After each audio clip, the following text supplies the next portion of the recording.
Now I want to show you how to graph cosine function and what is the concept of vertical shift or vertical translation for cosine function. So if you want to graph cosine x as you see in here, it is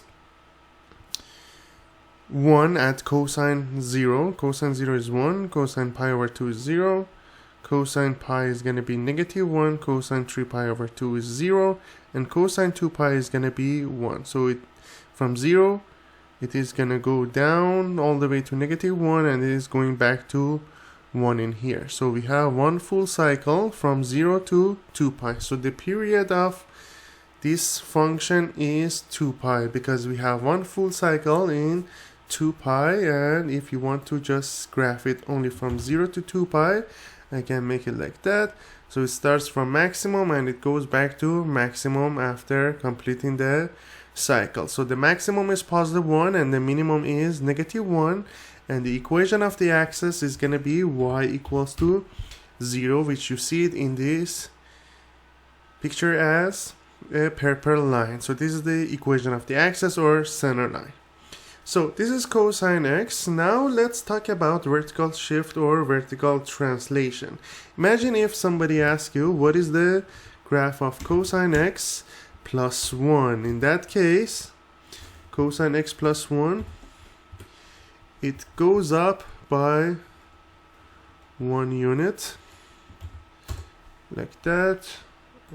I need to delete this part. Yep. So it's gonna be in the black one.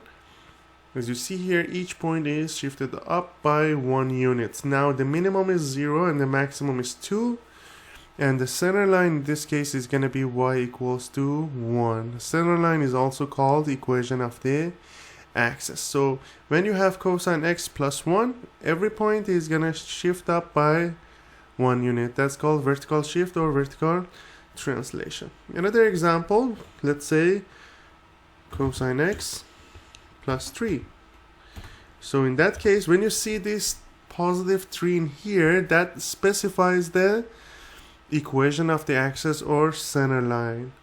And as you see here, it shifts up by 3 units. Now again, in this case, the equation of the axis or center line is going to change to y equals to 3. The maximum is 4, minimum is 2, and amplitude is going to be the same. Also the period is going to be the same. So these two are the same, but minimum maximum equation of the axis is going to be different. So that's the concept of vertical shift. I'm going to give you another example. If we have shift down, it has to be negative. So for example, cosine x minus 5, it is going to go down by 5 units, and I can bound it to 0 to 2 pi. Comparing with the other graphs, it goes down by 5 units down. The equation of the axis is y equals to -5. So the maximum is -4, minimum is -6. So that's the vertical shift or vertical translation for trigonometric function and cosine function. I hope you enjoyed this video. Please leave me a comment if you have any question. I will leave some related videos and playlists in description in case you need extra practice question. Thank you for watching and have a great day.